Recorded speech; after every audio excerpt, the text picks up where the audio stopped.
Welcome to Fluent and Chill. I'm Anthony K, and as always, I'm here with my man J Dub. Jay, how you doing? Yo, what's up?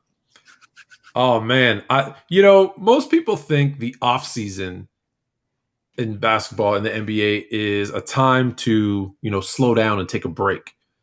But like, there's more stuff going on now than during the season. It's games. After the trade deadline, you're just focused on the playoffs. There's so much going on between the draft, free agency, investigations. Mm-hmm. You know what? I didn't even bring up. We had a nice little tournament in the Olympics. Mm-hmm. So let's start off by giving a shout out to Team USA. I'm not surprised that they won. Mm-hmm. There were some question marks, right? Because they lost a few games prior to. Any surprise that they won? And they didn't look good neither. Not only did they lose, they lost, and it looked like they weren't even going to make the gold medal game. They just looked like a ragtag crew that was just thrown together, and a bunch of guys who just looked disjointed, and they just didn't look together. And add in Kevin Durant, who just basically took the whole thing over, and he was able to save us. But I'd really like for the U.S. to get a national team. What I mean when I say that is, in 2004, you got a commitment from James. You got a commitment from Dwayne Wade. In 2008, you got a commitment from Bryant. You got a commitment from James. You got a commitment from Wade. You got a commitment from Bosh.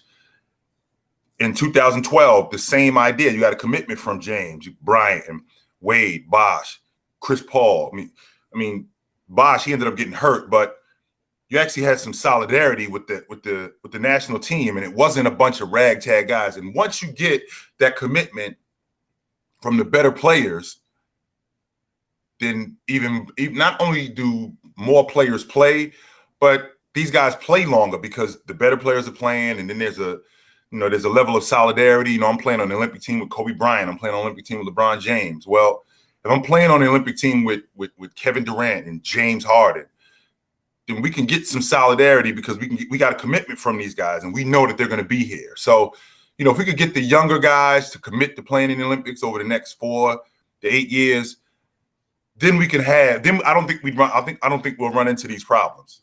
Yeah. So, like, if we go historically Mm-hmm. and look at it, the U.S. was actually in a situation where they were at a disadvantage because they weren't sending NBA players, right? Because they were professional, they weren't amateur athletes, and so we're sending college players, and that was also kind of, I think, what triggered some of this happening because obviously the college players are younger, they're not playing together, they're all at different schools. There wasn't, like you said, a national team, and they started to lose. And the NBA said, well, hold on. When you look at the teams in Europe, these European players are playing professional basketball at a younger age, mind you, but they're on a national team and they're playing with a lot of those guys who are on the national team, and they're playing on the same team together. So they're professionals, they're getting paid, and they're playing well together, and they're beating us. Mm-hmm. Hence the 1992 Dream Team, right? They get the okay, they put the NBA players in, they get the best of the best, and obviously we saw what happened. Mm-hmm. After that, we see the U.S. win, but then people start to, the attention goes away because when you start winning, sometimes the focus, right? You stop focusing because, we win every time. Then we saw the U.S. team lose, right? There was obviously the one in Greece, I believe, that I think that kind of sparked it, to your point, where they said, hey, we need commitment from you guys. And I think your point is great because that's what I would do is I would say, hey, let's get a core. Look, there's going to be injuries. There's going to be certain things that happen. Mm-hmm. But we say, hey, here's a core 6, 8 guys that we're going to, get you to commit for 8 years, right? You want to be on the Olympic team, you have to commit for this. Maybe it's a 4-year stretch. Maybe it's an 8-year stretch. You have to play in FIBA, the FIBA World Cup, and then do the Olympics. Because then there is, like you said, that solidarity, right? They'll maybe they do a summer, a couple of weeks every summer, right? Where they come together and practice together, get familiar with each other, because they're working out together anyways, right? So that's what I think is needed, because you're right. They look like a ragtag bunch of players because they kind of were. They were kind of thrown in together, and you're right. KD in that final game, you saw it kind of looked like they were like, "Here, hey KD, just take us home." Right? It was just here, just take us home. He did the same thing against Australia too. He did the same thing against Australia. He did the same thing against France. He was that guy who, what it reminded me of Kobe Bryant in 2008, where you had great players on that team with Dwayne Wade and Chris Bosh and Chris Paul, but at the end, Carmelo Anthony. But at the end of the day, everybody knew this is our guy. This is the guy, and we rolling with him. And it wasn't a question. So every team has to have that, right? Yes. You can't just look, talent's great. If you're the most talented team, you'll have a shot. But if you don't have the roles, all the talent in the world doesn't always win, right? That's why I always say there's a very big difference. We're not going to get into this today, but super team, you hear that a lot. Right. And I say, hey, there's a huge difference between what you define as a super team and a team that plays super.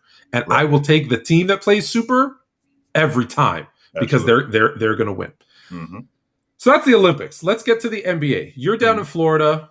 I'm up here in Toronto, and the Miami and Toronto made a trade, and so much news has come out of this, right? We knew that Kyle Lowry, Toronto, the Raptors are going in the direction of kind of younger. It was time for Kyle Lowry to move on. The city of Toronto loved him. It was a huge hit, but he wanted to go play with good friend, not best friend, because we know that's DeMar, who's in Chicago. We'll talk about that in a minute. With good friend Jimmy Butler, and so they worked out a sign and trade. Now it seems that Miami had a conversation with Kyle Lowry beforehand. It seems that Chicago had a conversation with Lonzo Ball beforehand, and both are under investigation. I'm going to tell you my opinion first, and you tell me what you think. I think this happens all the time. I think players, agents, teams are talking to each other all the time. And I get the rule that you couldn't talk to them until 6 p.m. on Tuesday. Is it the rule that needs to be changed because we all know they're doing it, right? Because the big thing was, how did they do this complex sign and trade deal, sending Dragic and Precious to Toronto for Kyle Lowry, and they announced it at 5 o'clock. It was an hour before. Lonzo Ball, I think, was 6:01 p.m. There's no way you worked out that deal in 1 minute. No, you did not. So is it, hey, everyone's doing this, so just let it be? Is it the rule that needs to be changed? Or do teams need to step back and say, hey, the rule is we're not allowed to talk to you, so we're not going to talk to you? Well, first and foremost, how can you enforce this? Because, Tony is my man. I mean, I hang with Tony in the summertime, and during the All-Star break, me and Tony hang out. So how can you really enforce me not talking to Tone? So, Russell Westbrook is in LeBron James's house. Well, we don't know that they were talking about the trade deadline. We don't know that they were talking about playing together. Well, we don't know that they weren't either. And the reason why we don't know that is because you can't tell me to not talk to my friends. And that's business. When you set up a deal, we can't set the deal up where today is the deadline to make this deal happen. Well, we got it, and we can't talk about it in a minute. And especially a deal of that magnitude, like Russell Westbrook coming to the Lakers or Kyle Lowry, which I think is going to be huge for the Miami Heat. I think that Kyle Lowry back with Jimmy Butler, with them signing Duncan Robinson back and having Bam, I think they're going to be right back in the middle of the Eastern Conference race again. I think that's going to be big for them. And with, Goran saying, not Goran, with Toronto making it clear that, they're not trading him and they're not buying him out. I mean, he's going to stay up there. But I just don't understand there's no way that you can't enforce. I mean, there's no way that you can enforce this. We're talking about a team. We're talking about guys who are associates and who are friends with each other. Not only that, we're talking about teams that they want to play for and they want to play with each other. So for you to tell me that, okay, this is tampering. Well, I mean, I talked to this guy a month ago and we talked about this. Now, I understand the rules are you can't talk to a guy who's under contract with another team. No, I think players can. Right. Players can, but agents that's the part is just, look, players are going to talk. So if I can't talk to an agent, my agent's going to talk to me. I'm going to go talk. Like, it's happening. I think that's the point. It's happening. Yeah. Let me know. Here's my idea. Let me know if you like my idea. My idea is when the final buzzer sounds and we've crowned an NBA champion, you can talk to whoever you want to talk to, because that's the end of the season. We're done. And we're done. And and let's have those conversations. And if we say, okay, you can't announce a deal until this time, because just think about it.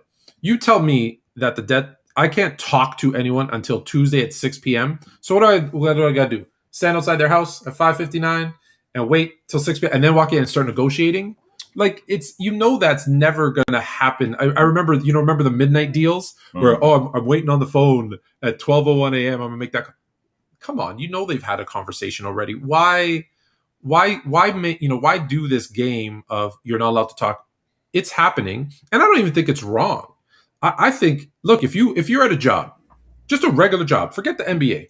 You're at your regular job. You're doing your 9 to 5, and there's another business that is interested. They see how good you're doing your job, and they call you up and they say, "Hey, I want to have a conversation with you about maybe making a change and coming to work for me. The hours are better. It's 10 to 4. I'm gonna pay you a little bit more instead of working a 9 to 5, 10 to 4 every other Friday off." I'm okay having that conversation. You make that decision.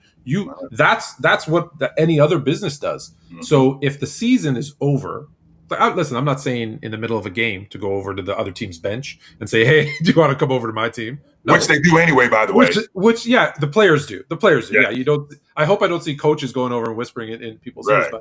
But now the season's over technically. So hey, come over. Let's have dinner. Let's have a drink. Let's talk about you're currently here. Would you be interested in coming to the Milwaukee Bucks? Yeah, you know what? I would. All right, let me call up the Bucks as your agent or as a team representative. Let me call up the Bucks, see if I can work out a trade. You want to come here? We want you. I don't see the problem there. Well, Tone, that's exactly how it happens. And if you look at what happened with the Lakers, Rob can't talk to Russ. Jeannie can't talk to Russ. James can though. Yep. Anthony Davis can though. Hey, come over to my house and let's have a discussion. Well, you say that they're tampering. Well, how can you enforce that? And number two, how can you prove that? This guy's a friend of mine. He came over to my house for dinner. And they already had an unstable situation in Washington anyway. And well, coincidentally, he ended up getting traded. How can you really prove that there was tampering? I think, Tone, to be honest with you, how about we have like in college where at this specific time, this is when the recruiting period opens up. And from this time to this time, you can talk to whoever you want. Yeah. Exactly. Once the time ends, then we're done. Yeah, it's perfect. Because again, like I said, it's happening. They're just trying to do it behind closed doors. Let's be honest, because someone complained. In the Toronto situation, it came out that a team complained because they felt that they didn't have an opportunity to go after and sign Kyle Lowry as a free agent. But let's be honest. Kyle Lowry said he's at that point in his career where he said, "Hey guys, I want to play in Miami. Can you make a deal happen?" And Masai, being the smart GM that he did, he said, "Yeah, of course." Called up Pat Riley and said, "Hey Pat, Kyle wants to play in Miami. He wants to sign and trade because obviously he wants to get paid too, which he deserves at this point in his career.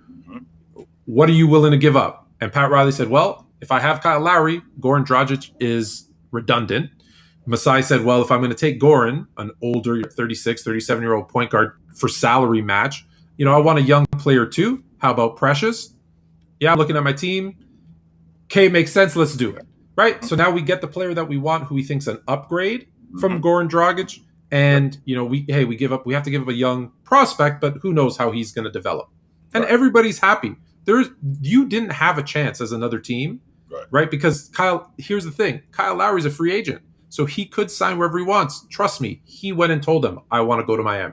And he wasn't coming to New Orleans. He wasn't coming to on. Oklahoma City. So you guys can dead that. That's like saying when he signed to go play at Kansas. Listen, he was not coming to Creighton. He was not coming to Holy Cross. He wasn't going there. Yeah, I'm going to pick on the Sixers. I feel like it's the Sixers who complained. That sounds like a Maury type of thing to do. I'm sure he did. I'm sure he did. So give me a break. So with that trade, Goran Dragic comes to Toronto. Toronto made it clear they're like, "Listen, we want," because they're young. They're a nice young, like if you look at their roster, they're like 6'8", 6'9" with 7'2" spans. There's like 8 of them that can just their defense better be phenomenal because they can literally switch every position with these crazy long arms, athleticism. I don't know how they're going to score, but defensively they're going to be good. But they said, "Hey, we need a veteran point guard to kind of teach." Right? Van Vliet's good. He's still young. What's the other guy? Malachi Flynn. Looks good, but he's very young. So we want a veteran. You get it. You want a veteran guy. Goran comes out and says, you know what, I had, higher aspirations, higher expectations than Toronto. And it came across as I don't want to play in Toronto because I want to be on a winner. Mm-hmm. I'm actually okay with him saying that, right? I did give him a hard time and I said, hey, Toronto probably wanted a better player than you. Because if you're in Toronto, I'm sure they want Bradley Beal or Damian Lillard, right? Obviously, everybody does. And then this is the part that actually bothered me more. He then came out with an apology and said, no, that's not what I meant. It was misinterpreted. Toronto's a great organization. They won a championship 2 years ago. Record wise, they've had the best record in the East. If you look over the last 10 years or 5 years or whatever, they're a great organization, really well run. It's not what I meant. I would have preferred, I like honesty. You know me. And I would prefer, he said, listen, I'm 37, 36 years old. I believe he doesn't have an NBA championship. I'd like to win a ring before I retire, right? So it's no disrespect to Toronto. Toronto's a great city. It's a great team. It's a great organization. They're in a point in their process, right? In their process, whatever, where they're young and they're building.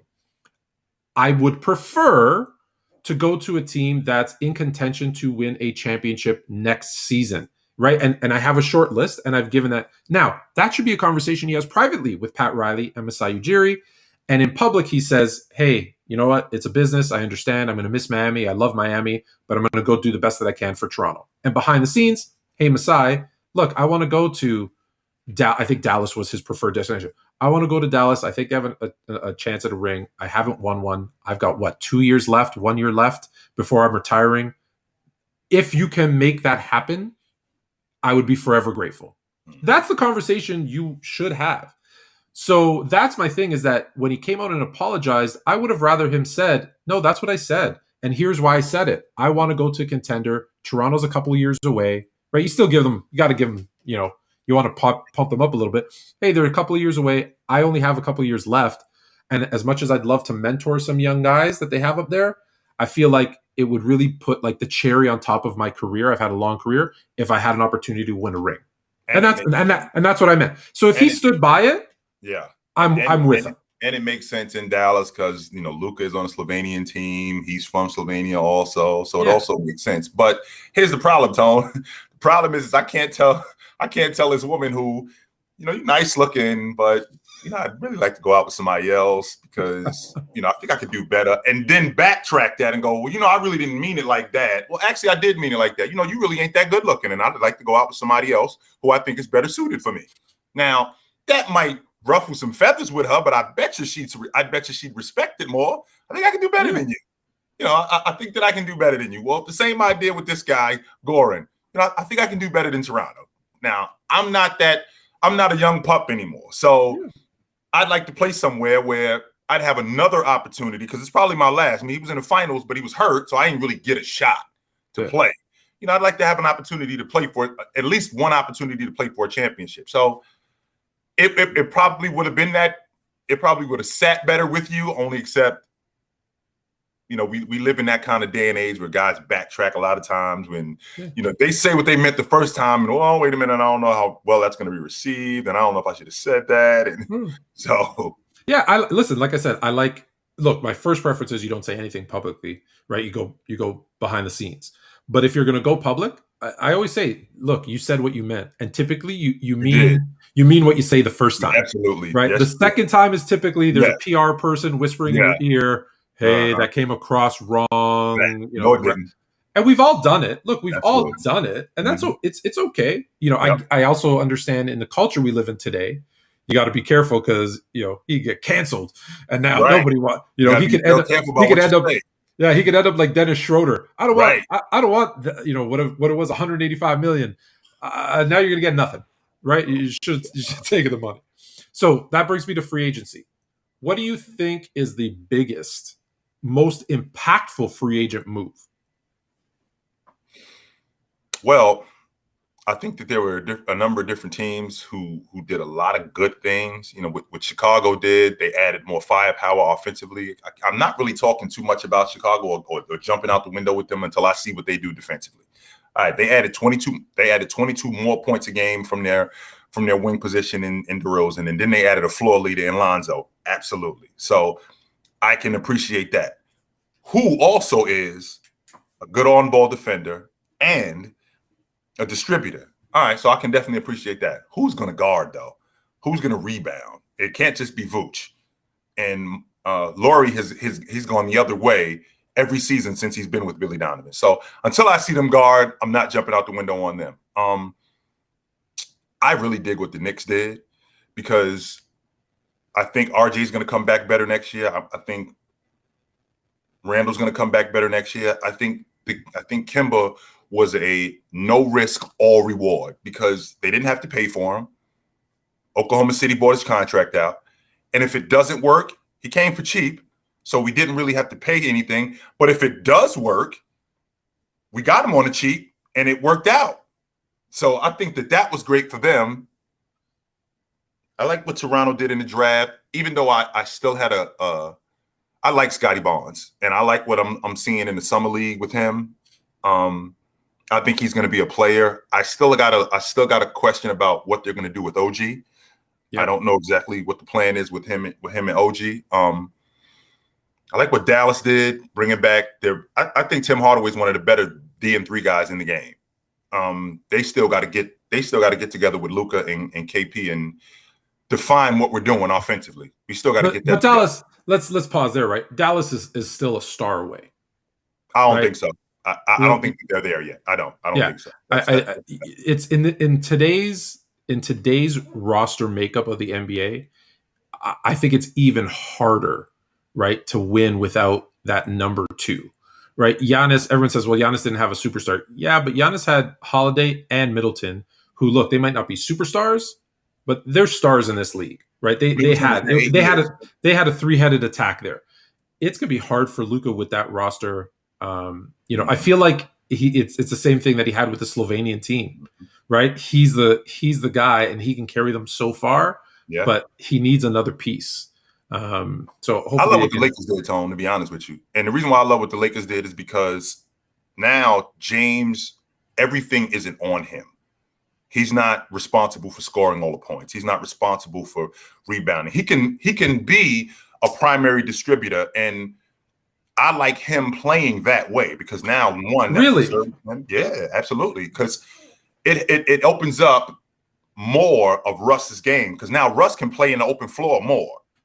Because if you notice when James plays, he's looking for Anthony Davis in transition. He's looking for Dennis Schroeder. He's looking for his bigs in transition. Now, when Russ getting out, he's looking for these guys in transition, and I don't have to do all the work. He can sit and rest, and you can preserve him. So he'll play all the games, but he doesn't have to play 35, 40 minutes. All the minutes. So it's interesting. It's interesting that you said that, and maybe it's because you're talking about transition, because my immediate reaction was actually I would do something a little different. Because here's the two things that I've been hearing. One is they signed a bunch of guys who are 38, 39, 40% three-point shooters. The problem is none of them are starters, right? If you look at the projected starters of Westbrook, THT, LeBron, and Anthony Davis, right, you don't think of any of them as three-point shooters, right? And how do they space the floor for those guys? So my thing when I looked at it was, well, the way I would look at it is Jordan. LeBron has actually become, as he's gotten older and relying less, where the reason I was thinking Jordan is you saw Jordan in the tail end of his career be a turnaround fade, right? That was his shot because he knew athletically he couldn't do what he used to do. What I've seen, what I've seen from LeBron is a guy who's actually his 3-point shooting. He's really done a much better job of like his percent. I think it was 36.5% last year. And I only think that's going to get better. So while I agree with you, as you say it in transition, let LeBron be the transition guy to get it up to Westbrook and AD and others. I think in the half-court offense, you let Russ be the main distributor and you use LeBron and bring in one of those other 3-point shooters as your shooters with AD and whoever working the other part. Because I thought LeBron can actually now be one of those guys who's used to space the floor because he's still going to get attention. He shoots, when you shoot 37-ish, hopefully better, 37, 38%, you're a legit threat from three.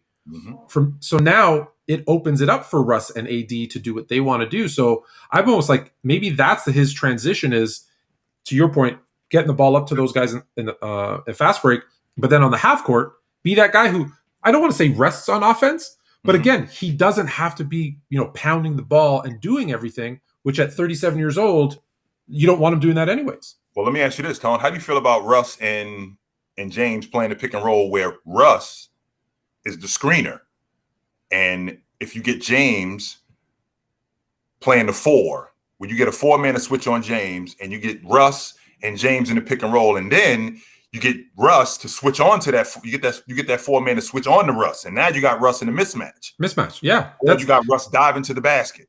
I know AD doesn't want to do this, but I would have AD at the 5, LeBron at the 4, Russ at the 1, Mhm. and then one or two of those shooters, whether it's not all those guys they brought in, one or two of those guys spacing the floor, and that's exactly what I would do. If you put Russ and LeBron in a pick, right? Then LeBron can pop, he can roll. Then you got Westbrook, like you said, who could get a matchup against a 4, who he's going to take to the hoop every single time. Right. Or if he screens and then sees and he dips, well, athletically, he's going to jump over somebody, and that's an easy dunk or something down low for him, or he's getting fouled. So yeah, I love if that's what they do, because they're set up to do that way. Can they get? Here's the thing: you got a guy like Carmelo and Nunn and those guys. Will they understand my role?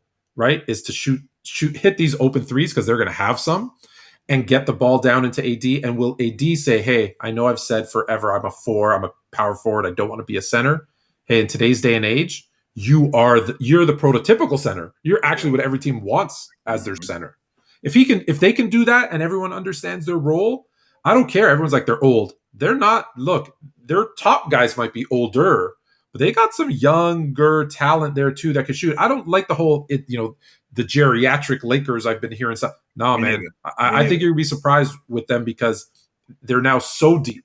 Yeah. That no one's gonna have to put in, like you said, 35, 36 minutes until the playoffs, which hey, you got to do what you got to do in the playoffs. Yeah, absolutely. Okay, so we've talked about some of the moves that we like, we don't like. I'm gonna start at the bottom of the list, and this will be how we'll finish off today. I'm gonna give you the teams that ended kind of the bottom half in the standings last year. We're gonna start with the East and then go to the West, and let me know if you think they're gonna go up, down, if that's even possible, or stay the same.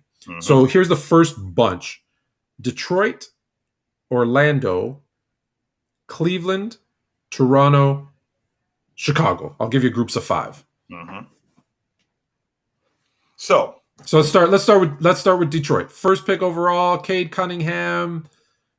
Well, it looks to me like they're building that thing around Cunningham, and they're building that thing around Jeremy Grant. It still looks like they got a lot of work to do. I don't think that they're going to be at the bottom of the Eastern Conference again.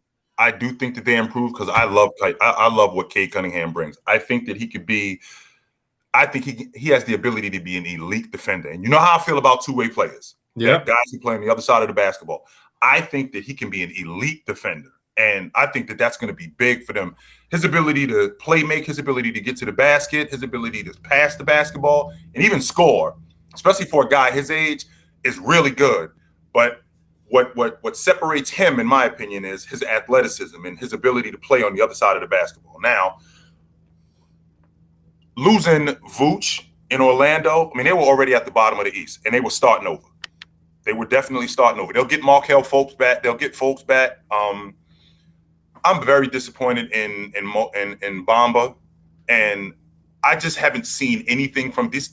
We're in year 3 now, and I haven't seen anything from him that makes me think that he's going to be a star, or he's going to be worth that top 5 pick. But do you think, because typically big men take a couple more years to develop into the league than guards? Do you think they don't, Tone. You don't think he needs another year or two? Not on bad teams. When you're on a bad team, your game, you get to play your game and you get to flourish. Now, I can appreciate him playing behind Vooch, but he just doesn't excite me. I'm not watching him going, yo, this is the future of the Orlando Magic right here. He doesn't excite me. So I don't really see Orlando taking a jump. I wouldn't be surprised if they were in the same position that they were in last season. I don't see the jump that they're taking. What about the team that you and I would probably do a better job running?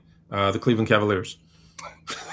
And I'll tell you what, Tom, they've actually done a good job at drafting, because getting Mobley, I think he's going to be really good for them. Signing Jared Allen, I think they got an all-rookie wingman and a Koru. I love that, what they're doing there. However, we still haven't gotten to the bottom of what they're doing with Garland and Sex. 1 minute, Sex is your primary ball handler who doesn't pass at all. I mean, he averaging 4 assists a game. Garland, I love what Garland is doing in terms of his athleticism. Then you move Sex to the 2. So I really don't know what they're doing in Cleveland. And you still got that contract with Kevin Love that you got to get figured out. So I wouldn't be surprised if Cleveland was still at the bottom of the East again. So they don't excite me at all. I am going to have my ear to the ground, and I'm going to be watching Okoro, and I'm going to be watching Mobley in that front court in Cleveland. But other than that, I like Mobley. Right, I like Mobley. I think a lot of talk was about obviously Cade Cunningham won, but then Green and Suggs. But I that was the one I kept saying was watch Mobley. I think he's going to be the one that surprises everybody, even though he's going third. It's not a huge surprise, but okay. Toronto, Chicago, we talked about a little bit. I think we both like them. They're gonna improve, right, from 27 and 31 wins, right? Maybe not 500. I think Chicago. I think takes the leap. Personally, so you think, I do. I think that Chicago does. I wouldn't be surprised if Toronto was. I mean, they finished 12th last year, but I wouldn't be surprised if they were fighting for a spot in that play-in tournament. That wouldn't surprise me with the young guys that they got. I mean, I think Siakam after the All-Star break was averaging something like 28 a game. So they got a lot. They got a lot of and Boucher, even though he looks like if you got a real hard win and blew it at him, he'd fall right over. I want to give that guy a sandwich every time I see him. I know. Tone, put some mayonnaise on it, please. Put some mayonnaise on it. Put some extra meat on it, because this dude don't look like he's bigger than a minute. Yeah. So, but he's still. But look, man, he's hit that, and there's very few players that come with the amount of energy and aggression that he comes with. He'll take you dunking on him, but he's going for that block. Right, because he will come back down and dunk on you. Like it's I love that energy and that fearlessness. So I think same thing. I think they're fighting for that play-in spot too as well. Chicago, I think, is going to be in the upper top, maybe 4 or 5 seed is where I see Chicago. All right, the next grouping is Charlotte, the Pacers, the Wizards, and the Celtics, who surprisingly, a lot of people surprised. You got Jason Tatum, and you're finishing 7th. Well, I'll start with Charlotte, where I think Charlotte makes the playoffs. I think that they're one of the better 8 seeds, but that's contingent on Hayward being healthy. Yeah, because I think you got your floor general in Ball. I think Scary Terry is exactly that, Scary Terry, and he's going to give you buckets. Bridges is exactly what you're looking for in a player. He's absolutely what you need. This is contingent on if Hayward could stay healthy. If Hayward could stay healthy, forget it. I think they're in. Fortunately, that's a big if, right? Because when was the last time he played a full healthy season? And usually when he gets hurt, Tone, it's not something where he's out for a week. No, it's not a sprained pinky. It's he's out for a month. Yeah, he's out for 2 months. It's always something like that. So Pacers are snake bitten. They've always had the talent. And not only have they had the talent, these guys have made the leap. Getting TJ Warren. TJ Warren was over 20 a game. What is his name? TJ Warren. Why you think about it? TJ Warren was he was the bubble MVP, right? That's what I'm talking about. And Sabonis made the All-Star team. Yep. Sabonis made the All-Star team. TJ Warren is a guy that I'm loving. You're talking about Holiday and Brogdon. The problem with Indiana, and they added some guys with Miles Turner being the defender that he is, and bringing in Torrey Craig. That's going to be another piece for them. The fact that they were capped out, that really isn't a big deal. And the reason why is because Indiana is very much like Oklahoma City, like Portland, like Minnesota, where they got to build it through the draft. You're not getting guys in free agency. If they could stay healthy, is the biggest issue for Indiana. If they could stay healthy, I think they're a top 5 team in the East. Maybe even maybe even better than that. Indiana, I'm gonna steal something from the football side of things, because on Friday we're gonna do Fluent and Chill football, and so Indiana reminds me of the Green Bay Packers, right? Like Aaron Rodgers said, people aren't coming to Green Bay for the weather. They're coming to play with Aaron Rodgers. No, they are not. Washington made some moves. How you feel about Washington? Tone, when I think about Washington, I know you can see the disappointment on my face Yeah. because I feel the same way about them as I do about Cleveland, and I feel like Bradley Beal, he loves it there, and he's a very loyal guy. And he's only 27 years old. What I don't want to see him waste away. Mm-hmm. I don't want to see that. And with Bradley Beal, the guy that's next with him is Hachimura. Can he take the leap and be better? Because Robin Lopez is Robin Lopez. Ish Smith is Ish Smith. What kind of improvements have they made in the backcourt? They lost Russ. They got Kuzma, who I think Kuzma is going to be good. I do. I think. Listen. I've said this before, and I'll say it again. I think Kuzma. I think when you're a young player playing with LeBron, mm-hmm. I don't feel like I can see what your true game is. Yeah. Because he's ball dominant. It's his system, which makes sense when you have a player of that magnitude. Sure. You play their way, and you've seen not every, but almost every player they traded away from that Laker team when LeBron signed there has played well, right? They've all done better, and in terms of development outside. Right. So I think you're going to see. Look, is he going to become a superstar? No. Will he take a step forward? I think he will. And I think they got Dinwiddie as well, right? Yes, they got Dinwiddie as well. And who's coming off an ACL injury. So what he's got to prove is that he can hold up. So before he can even prove that he can play at a high level, he's got to prove that he can hold up. Then you got Trez back in the mix, and you got KCP. So, you got a bunch of guys. You got a few guys where we got question marks, but for the most part, I see Washington taking a step back. I don't see them taking a step forward with that group. Okay. Are you surprised that Beal's still on that team? Because I see a guy like Beal and I think of Damian Lillard. Both of them loyal to their cities, loyal to their teams, and just but they can't get over the hump. And I really would have loved to see the two of them get together somehow, somewhere, because I feel like both of their careers are going to be remembered for not fulfilling their full potential. I think that just like Damian Lillard in the 2019 season, that Portland team had peaked. I think the same thing happened the year before John Wall got injured with that Washington team. I think that they peaked when they lost to Boston in the Eastern Conference semifinals. I think that was it for that group because they didn't do anything to improve it. They were building it around Wall, and they were building it around Brad, and they were going to be a team that was just going to go to the playoffs. And the Eastern Conference was really good. I mean, James was in the Eastern Conference. Toronto was getting better. Milwaukee was getting better. Philadelphia was getting better. They didn't really do anything to improve that group. So they were basically banking on Beal, who got better every year. I mean, he led the league. He was second in the league in scoring last year, and there was a stretch where he actually led the league in scoring. But I would like to see there can be some detriment to being loyal. And the reason why I say that is because there might be a team that you're loyal to that might not have your best interest, and all they care about is, putting asses in the seats. Hey, listen, teams are a business, and some teams, I always look at ownership, right? Some teams are, hey, I will win a championship at any cost. Mm-hmm. Others are just poorly run, and then there's these ones that are kind of in this financial state where I don't like it because it's, hey, we sell hope. Hey, we might be good enough this year, so people fill the seats. Those are the worst ones, Tom. Right? Those are the worst ones. Yeah, it's just they're good enough. Yeah, those are the worst ones. Yeah, those are the ones I fear for. So the last one is Boston. Boston's got the talent.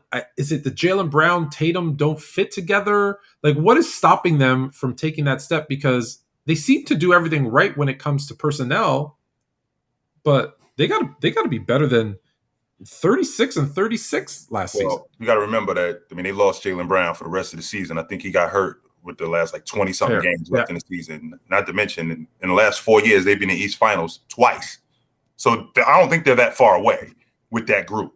Now, I mentioned this in the past. I love Robbie Williams. I absolutely think he's a piece that they're going to have to shore up. I thought that they would trade Marcus Smart, and the reason why I didn't have a problem with that was strictly because I think that Jaylen Brown is going to be an all-league defender. So losing Marcus Smart, you could get back that defense that you lost from him in Jaylen Brown, and maybe you could get a third scorer. That's what I thought the plan was going to be. Yeah. Grant Williams. With Jaylen Brown is the key here. Jaylen Brown is the key with him being healthy, because I don't see that. And Jason Tatum is my favorite young player under 25. And you line up Zion, Luka, Trae Young, Ja Morant, all of those guys. Jason Tatum, to me, I think in the next 2-3 years, I think he's going to be a top 5 player. I think he's going to be in the MVP vote. I think he's going to be in the conversation as one of the best players in the game. So I just think that for them, it was the injury bug and the fact that they're young too, Tone. I mean, Jason Tatum is 23. Jaylen Brown. Yeah, I think we forget that too. Yeah, I these think guys are kids, man. He plays well beyond his years. So I think you're right. I think we forget how young they are. Kids, and we see greatness in them early, so we expect it right now instead of understanding that what we're seeing is the development of greatness. So, I'd like to give Boston a little bit more time, just a little bit more time. I'm not ready to throw the towel in on these guys. Not yet. All right, so now I'm going to bunch these. I'm going to bunch these last 6 together. So last season, Philadelphia finished 1, Brooklyn 2, Milwaukee, then the surprising Knicks, Atlanta, Miami. How do you reorder those top 6, or do you reorder those top 6? Brooklyn's got a health issue, but they now have the entire summer to get themselves together. I think KD's going to come back. Even though he's going into year 15, I think he's going to come back super sharp. And as long as he could hold up, I think that they're going to be at the top of the Eastern Conference. I wouldn't be, because there's going to be a lot of rest with Brooklyn. But when they're playing together, and I think the numbers last year were when James, Kyrie, and KD played together, I think that they were like 10-0.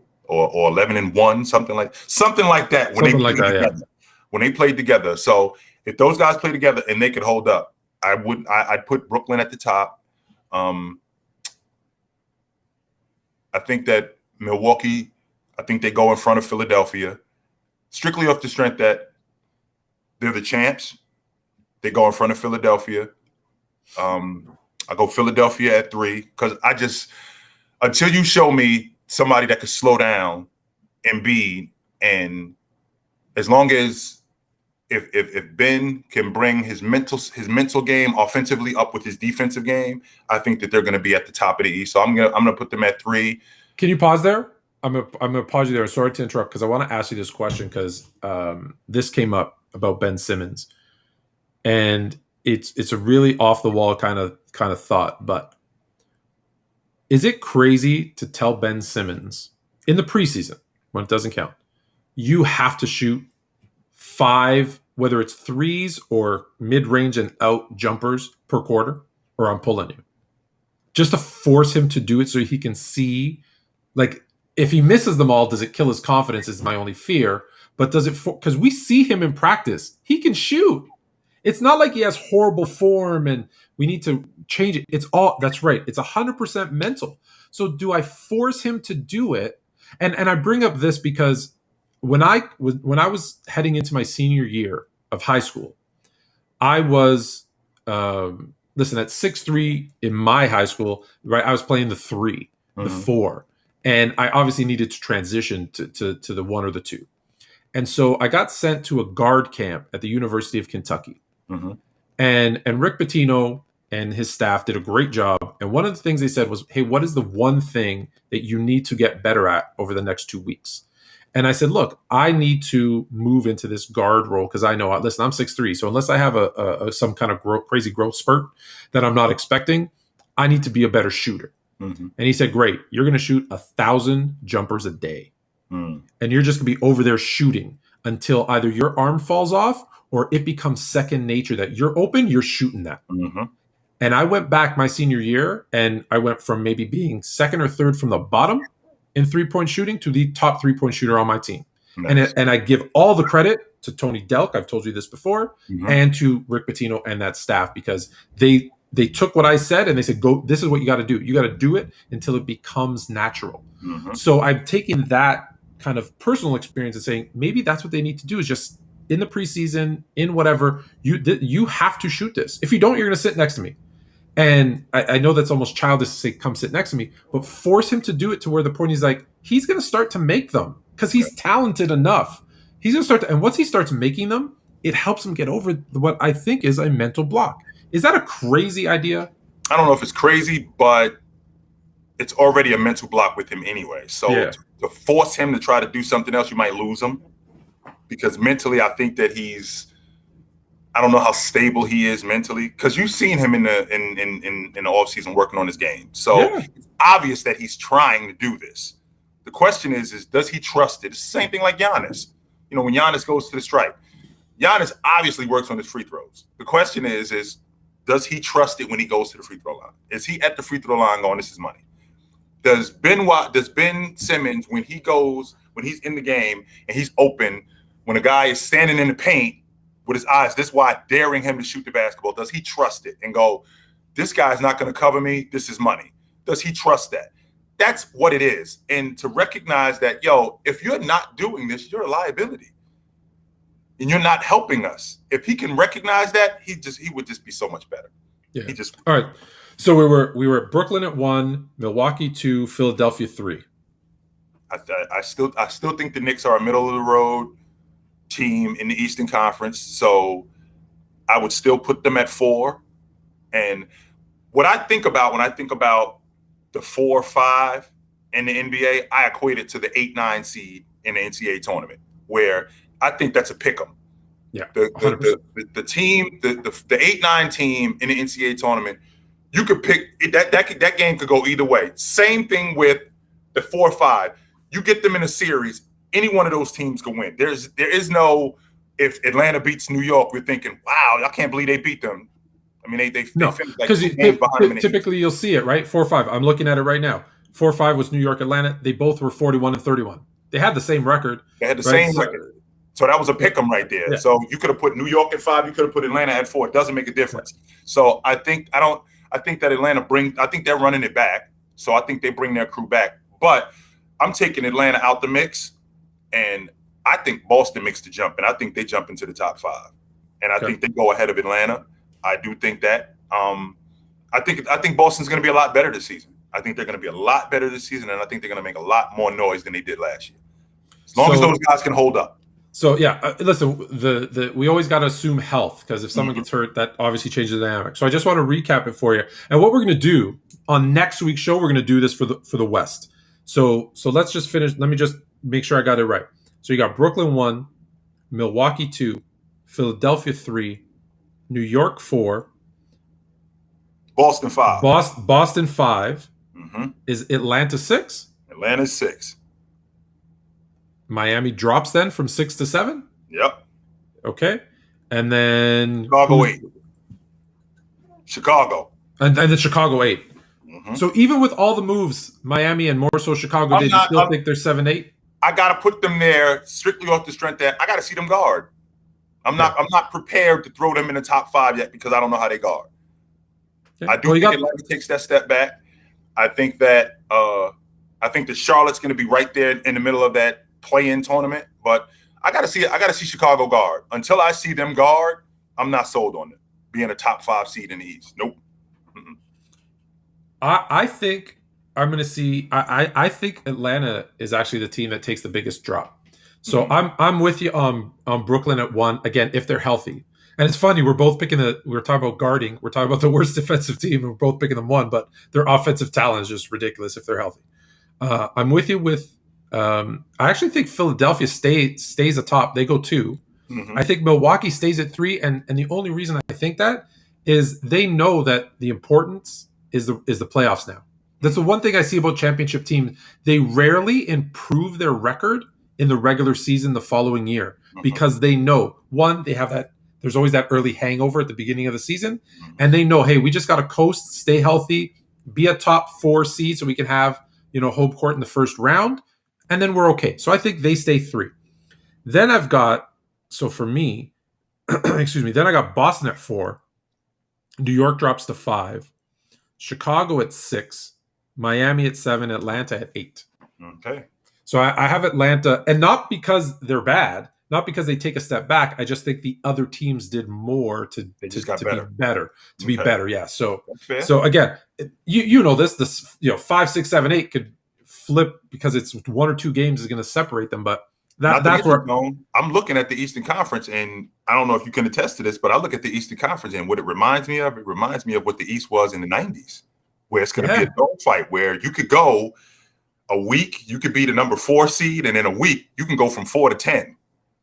yeah That's what it's gonna be it's gonna be close, and there's so much. It's funny how cyclical it is. There's so many good teams. There's so much talent in the Mhm, East right now, and it's not to say that the West isn't. But like I said, we'll talk about that next week. But it mhm. used to be all in the West, and I like when it's kind of a little bit in the West, a little bit in the East. But it feels like the power is kind of shifted. The West seems to be top heavy, like the East used to be, and whereas I think the East has 1 through 8 a better collection of teams. So Well, let me ask you this, Tone. When was the NBA at its most popular? It was when the Eastern Conference was hot, and the reason why is because because the games aren't on at 11:30. that's what I was getting to. The majority of the people in America live on the East Coast. Yeah. And when the East is hot, people are tuning in. When Chicago's good, when New York is good, Atlanta is good, Boston is good. You know, who really, can we be honest for a second? Who really cares about Phoenix outside of Phoenix? Who really When I cares when I lived in Phoenix, I really cared about Phoenix. But other than that, you're about right. now? Yeah, but you're right. And but I go back to the time thing. It's if you think about this, because I've lived on the West Coast and on the East Coast, obviously. Mhm. When I lived on the West Coast and a game started at 7:30, do you know how great it was to finish work, get some dinner, and there's a game on at At 5 o'clock. at 5 o'clock. I said, 5 o'clock. this is amazing, right? And Uh, then I get to watch my East Coast teams that I grew up watching, and mhm, then I could go to a Laker game, or I could mhm. watch. Again, I was in LA, so I could watch a Laker game, and I'm still done. Like I still could then go out or have a good night's sleep or whatever it happened Right. to be. Whereas when I'm on the East, hey, I watched that 7:30 game. It's done at 9:30, 10. I'm done. Like I can't watch. I hated the Golden State Warriors because they were so good when they were on that run, even before KD. But then obviously when KD joined, I wanted to watch them. They were fun to watch. Man, the game started at 11:30, 10:30. It was like 1 in the morning.